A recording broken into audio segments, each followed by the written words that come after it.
Hello friends, क्या आप जानते हैं कि यूनान के महान दार्शनिक प्लेटो से ही पाश्चात्य साहित्य चिंतन का आरंभ होता है। तो चलिए आज स्टडी विद स्मिता में प्लेटो के बारे में डिस्कस करते हैं। यूनान के महान दार्शनिक प्लेटो का समय 427 ईसा पूर्व से 347 ईसा पूर्व तक माना जाता है। प्लेटो सुकरात के शिष्य थे एवं एक मौलिक चिंतक के रूप में विख्यात थे। महान दार्शनिक अरस्तु का नाम तो आपने सुना ही होगा। अरस्तु प्लेटो का ही शिष्य था।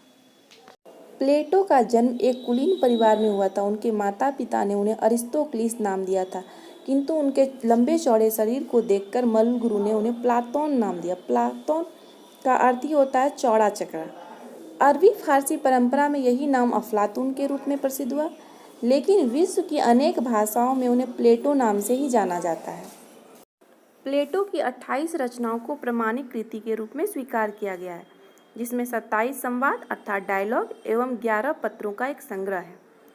प्लेटो का चिंतन इन्हीं संवादों में मुखरित हुआ है। प्लेटो के कुछ संवाद पोलितेया, रिपब्लिक, इयोन आदि में संकलित हैं। उनका अंतिम संवाद लॉज नाम से प्रसिद्ध है। प्लेटो की प्रमुख रचनाएं हैं the Republic, the Statesman, the laws.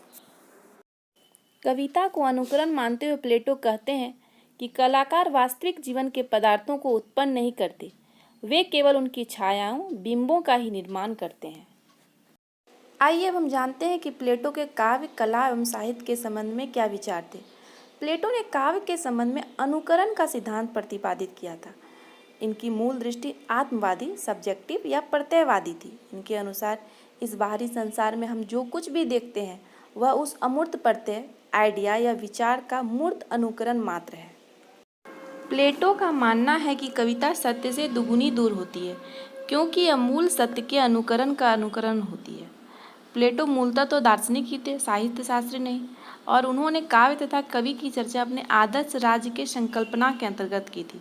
उनके अनुसार आदर्श राज्य का लक्ष्य होना चाहिए चरम दार्शनिक सत्य की प्राप्ति।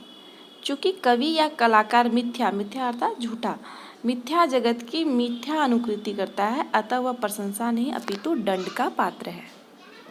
प्लेटो के अनुसार एक गोबर से भरी हुई टोकरी भी सुंदर कही जा सकती है यदि वह अपना कोई उपयोग रखती हो, अन्यथा एक स्वर्ण जड़ित चमचमाती हुई ढाल भी असुंदर है यदि वह उपयोग की दृष्टि से महत्वहीन हो।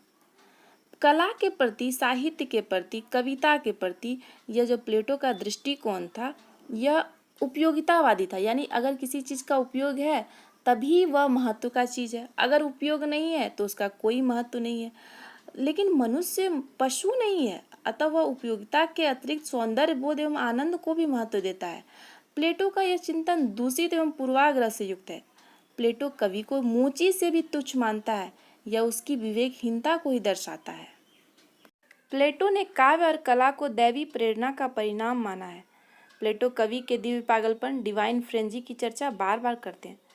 उनका यह विश्वास है कि सृजन के क्षणों में परमात्मा कवियों से उनका मस्तिष्क, उनका विवेक छीन लेता है।